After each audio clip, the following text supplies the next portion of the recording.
an ultimate global podcast.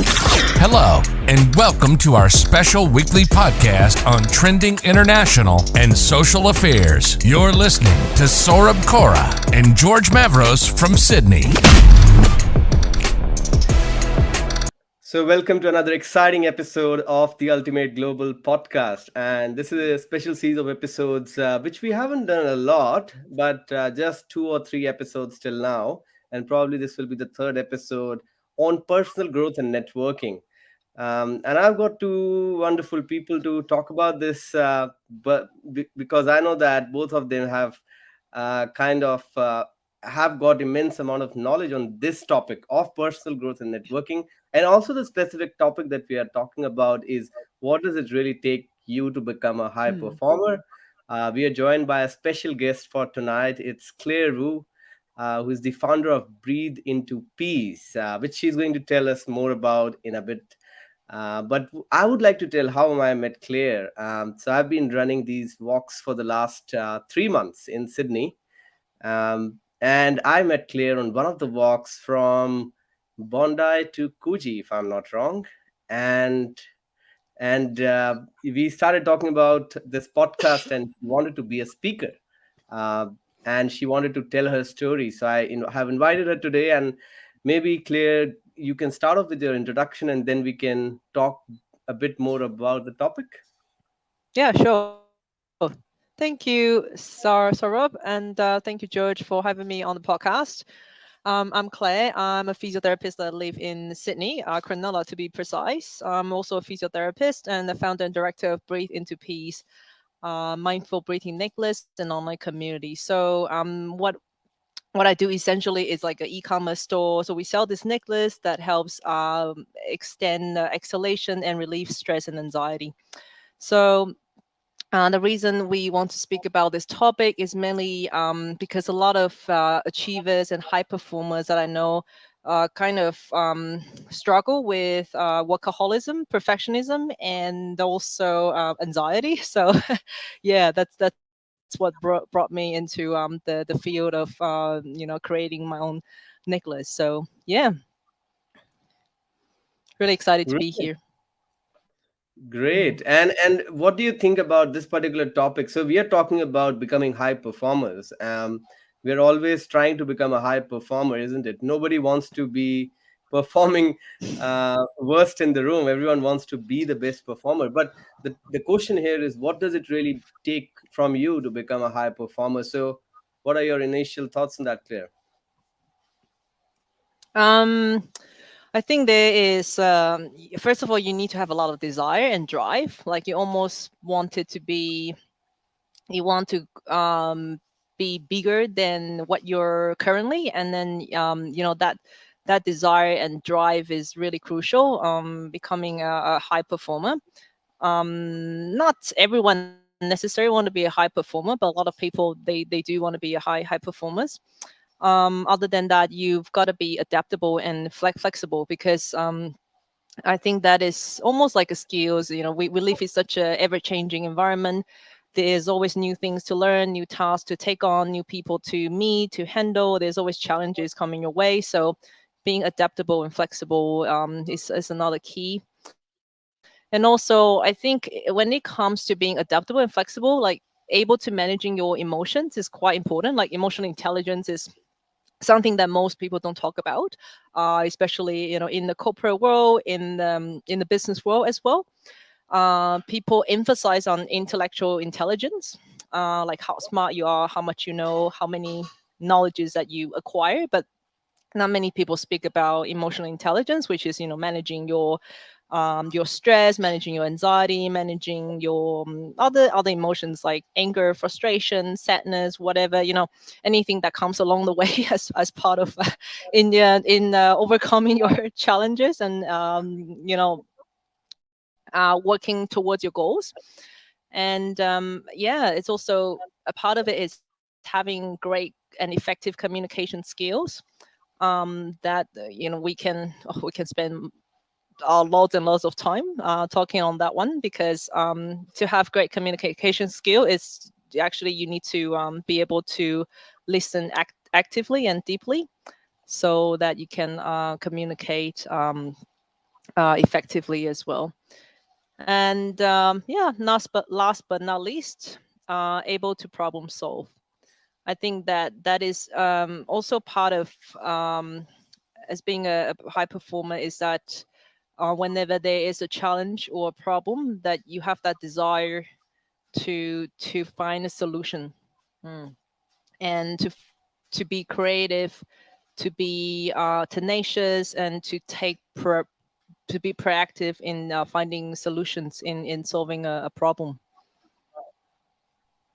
Yep. I think those are really critical skills that you have just listed down in terms of having good problem solving ability and being able to develop that emotional intelligence attribute. But I would like to ask George, because George mentors students. George has worked quite a lot in different industries. And of course, he has seen students coming out of university and then picking up different kind of roles into industries as well. What do you think, George, it really takes you to become a high performer? Out of the things Claire has listed down, do you think there is a game changer attribute there? Well, I think before we get into what it takes you to become a high performer, I'm always interested in this statement, because what is a high performer? If somebody wheels 3 wheelbarrow loads today and you do 10, are you a high performer? But if Claire can do 15, am I now not a high performer? So what determines what is a high performer? I don't necessarily think that people do want to be the best all the time. I certainly don't want to be at the top of the tree, because I'm all about work-life integration. I want to have balance. I'm not prepared to give up my family life to excel at corporate life. I walked away from corporate life for that very reason. So, but do I consider myself an underachiever? By no means do I consider that. So I think the first thing you need is to understand what is success to you, not your friend next to you, not according to the books, not according to this, not what do you determine as being successful? What do you determine as being underachieving? And what do you determine as being performing? Right? So I think clarity in yourself is the first thing. And it's interesting that we're talking about personal growth, networking, and high performance. If you're not growing and you don't have networking and you're not learning things and all of that, you may not worry about being a high performer, but you could run the risk of being a non-performer. And I think that's the thing. Nobody really sets out to be a non-performer. Coming back to your question about the students, I think commitment is probably one of the strongest things in achieving anything, and determination. Now, determination is not necessarily the same as commitment. You can be determined to do something, but not committed to the tasks that will get you there. So I think ego is an important thing. There is good and bad ego. Bad ego is when you think you're better than anybody else in the world, and so you don't have to be polite or bothered with anything. Good ego is the ego that actually causes you and Claire and me and a whole heap of people to get up each morning and comb our hair and make ourselves look decent, because we don't want to look like a snob.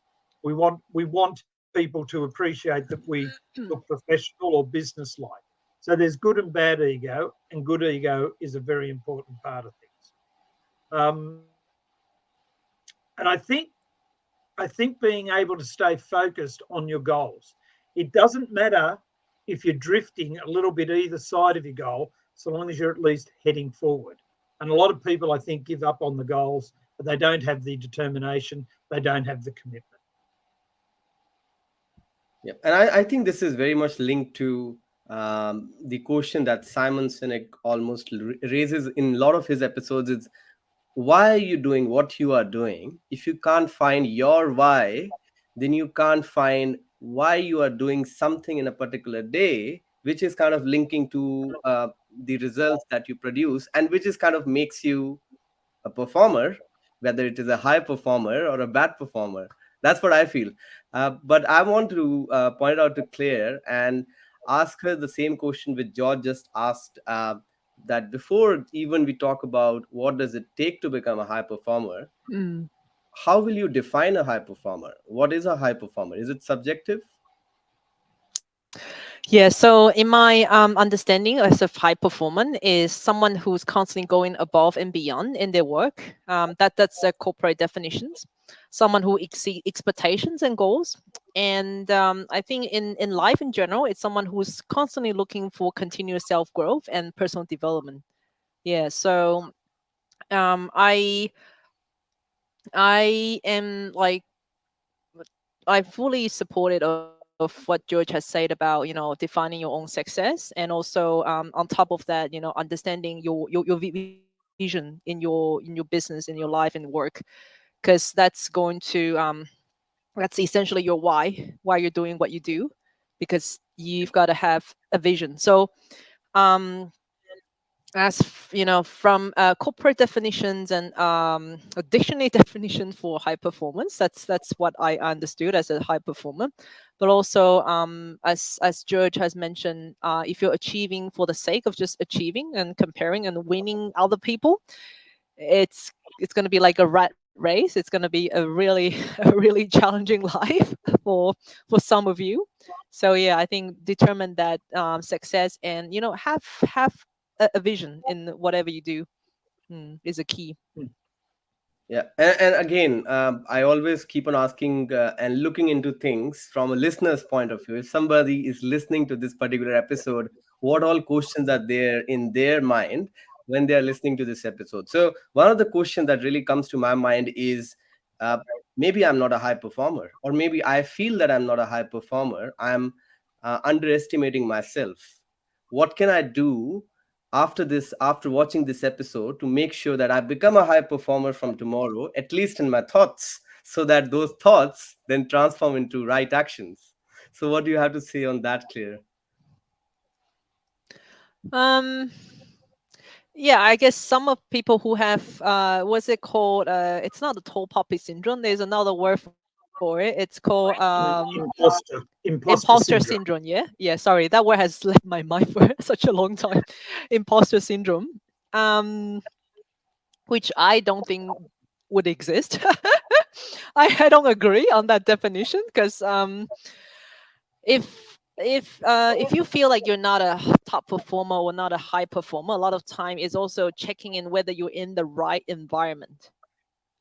Because a lot of time we say, if you look at a flower that is flourishing, it's growing in the right season, it's really beautiful. But then if it's not growing, you're not going to blame the flower. You're not going to throw the flower out. You're going to move the flower into the environment that is going to nurture and help it grow. So I would suggest that you do the same. If you find that you're not achieving, or you're not doing as well as you thought you are, and you're feeling a little bit imposter, feeling you're not good enough, whatever, assess the environment, assess the place. Like, is this the place you want to be in? This is where you want to learn from. Is this place mission or vision, whether it's in your workplace or in your business, assess it whether it's aligned with your purpose, aligned with your vision. I'll say that's the first thing I will look at, rather than looking within yourself. I think a lot of people, like, they don't look at the external world. They just purely looking inwards and think, oh, I need to of course doing more work on myself. And of course it's continuous work, because we're work in progress. It's not going to stop and end until the day you passed away. So it's a continuous process. So I'll first look at the environment, yeah, and then later you can assess within. Do you agree with this on Claire on this one, George? That environment is equally important as the person himself.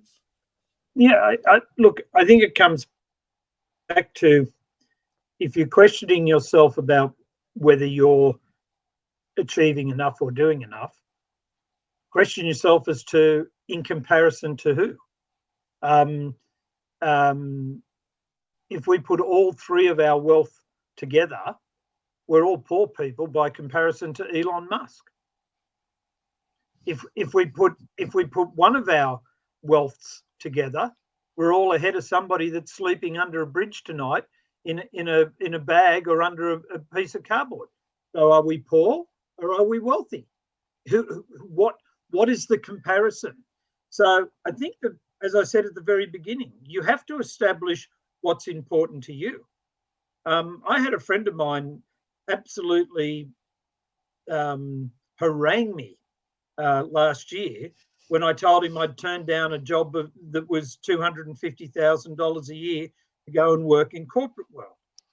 And I had $100,000 bonus, and he went off his head, and he said, "How could you possibly even say that? You're a capitalist. Why would you not do that? Why couldn't you do that?" And all of that. He never actually found out the reasoning behind why I turned it down. And the reason I turned it down is to earn that sort of money and to do what I needed to do. Number one, I didn't agree with the ethics behind it. Number two, I would have had to have stopped doing my charity work. I don't want to stop doing my charity work. So therefore, to me, you can't tell me that I'm not worth as much as the next bloke because I didn't earn 250,000. I chose not to earn it so that I could put the time into my charity work. Now, obviously, from his reaction, my friend thinks I'm a raving lunatic and a failure in life. To each their own. So I think you need to determine what are you capable of, and then determine what are you doing in comparison to your capability. Okay, so I don't consider myself a failure in soccer when I look at Ronaldo or Messi or any of those guys. I just wasn't as skillful as them. That's okay, but I still play soccer, and I'm 67 this year. I'm ahead of a lot of people that retired 30 years ago. So where are you? Where are you, and what makes you a high performer or achiever? Well, I think it still comes back to what's my definition, what do I think's right and proper, and then what is my ability. And very few of us are anywhere near our full potential. As you know, one of my goals in life is to help people realise their full potential. So we never realise our full potential, in my opinion. But does that really matter? Well, if I got off the couch this morning and I helped 10 people, and my business is all about helping people, I've achieved. And I think with this comes the point that you need to have your why clear. That's what I was saying before, that your why in 2022 was to run your business and help other people through Ross Hutchison Foundation. Yes. And anything which was taking your time away from that, you said a no to that because it was not fitting into your priorities of you becoming a high performer. And I think similarly, if everyone finds what their why is, and then how that is leading to the right actions, and then fitting it into your 24 hours routine, because you have got 24 hours in a day for everything, right? So I think that's very important. One of the critical things with 24 hours in a day, Claire, which I want to talk to you before we end today's episode, is time management. I feel that if you are not organized, if you are not a good time manager, if you don't know what's happening when, do you think you can still become a high performer? Is there a magic to that?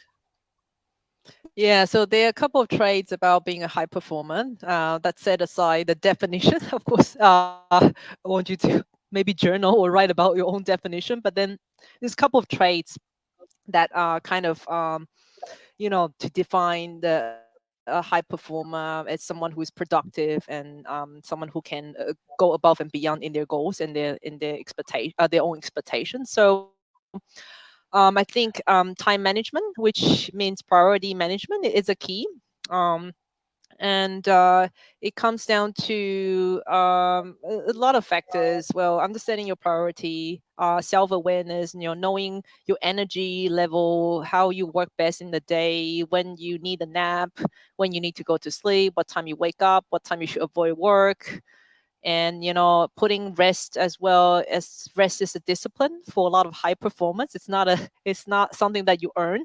Most high performers think that they earn their rest, so then they only work until they break and then they rest. It's called burnout, which we work with a lot of customers. So yeah, putting rest as well, that will help you to manage your time and energy level much better. I think time management, those are some of the keys to time management. Other parts, as some of the other traits, if I could add on, would be organizational skills, able to organize and plan. Again, there's time management as well in organizational skills, able to communicate effectively, and also problem solving skills. So yeah, those are some of the traits that is quite important to be a high performer. It will take some time practice to get better. It's like working out your abs or your biceps. It's not going to be once you set your schedule, you're going to follow it the next day. It's going to take a while to figure out what hours in the day you work best, doing creative work or doing management work or doing deep thinking, deep work, or just doing some business development or sales, more communicative, like socializing role. So it just takes time to figure out when and where and what you do best, and then you add it in the when you understand, when you plan that out accordingly, and you become more effective in using your time. And I think one of the other things that is very critical, other than time management, is of course consistency in whatever you are doing. When we started off this podcast on last to last year, we used to do this on a daily basis. That was an idea which wasn't supported well by my co-host, and he said that this is not going to be a sustainable, thing, and it's not going to be long term. And after 2 months, we kind of stopped it for a while. For around 2-3 months, we didn't record any episodes, and then we came back with almost once a week kind of a thing, which fitted well into our routines, and we started doing well. And pretty much similar to that was the walks that I started in Sydney. So I started in Sydney the walks with a mission to organize 10 walks over 10 weekends to meet new people. But I ended up doing 14 till now, and I've crossed it. So I think consistency is also pretty important, isn't it, George? Yeah, I think firstly on time management, we can't actually manage time. It's a constant. It's theoretically 24 hours in every day, but then you've got the leap year. So all we can do is manage ourselves. And I 100% agree with your comment, Claire. It's about getting the priorities right. I'm amazed at the number of people that tell me they're amazed at how much I fit into a day. And quite often they'll tell me about them going to lunch, and they'll go down for drinks, and they'll go down and they can tell me about all the drama queen shows on television and all of that. I watch television, but it doesn't dominate my life. And I certainly don't go down the club and the pub for lunch every day of the week and then wonder where 10 hours a week has gone. So, yeah, it's about getting your priorities right. And it's about being consistent. And being consistent is about being committed to your goal. If you're not committed to the end play, you won't be consistent at anything other than inconsistency. Actually, Covey did a brilliant thing on the 4 quadrants of importance and urgency, and I have a George Mavros version of that, which I put it into plain English for the average person to be able to understand. But the bottom line of what Covey was talking about was most people say, oh my gosh, if I don't do that, Sarab's going to yell at me, or George is going to be cranky, or Claire won't talk to me for a week. And so they go and do that. Quite often that is the most unimportant thing. So they're dealing with urgency and fear. Whereas what I do is I deal with what needs to be done today, because if I don't do that today, something horrible is going to happen tomorrow. And if there's something that's got to be done by the end of the week, and then when you start to do that, comes back to what Claire said, you start to have the priorities. I had somebody speaking to me about wanting to earn $250,000 a year net in the next 12 months, but they didn't want to do the hours and they weren't charging out the hourly rate. One of those two things has to change. Or maybe your 250 you're not committed to. Yeah. Absolutely. I think with this, we have had a really, really good discussion today. Because of the time constraints, we'll have to turn it off for today. But I think it was a very, very insightful discussion. And I think that being a high performer, we've got a lot of insights on being a high performer. And I think everyone can learn something new out of this episode once it's coming out on LinkedIn and other channels. And feel free to share it with your audience, Claire. It will be a good listen for everyone. Yes, absolutely. Yeah. And I also want to let all the high performers out there know that if you're suffering or you're struggling with workaholism, perfectionism, or anxiety, or high stress, it's normal. It's part of being a high performer. And we're definitely here to help you. So yeah, feel free to connect with us on Instagram or Facebook with Breathe Into Peace. Or you can check out our website for our mindful breathing necklace and also some of the blogs. We offer some, breathing exercise that will help you to relieve your stress and anxiety. Perfect. And if you can also share those links with me, I will be happy to reshare it on my LinkedIn and also the YouTube video that we post on the YouTube channel. Okay, awesome. Yeah, definitely. This is an Ultimate Global Podcast. Hello, and welcome to our special weekly podcast on trending international and social affairs. You're listening to Saurabh Kora and George Mavros from Sydney.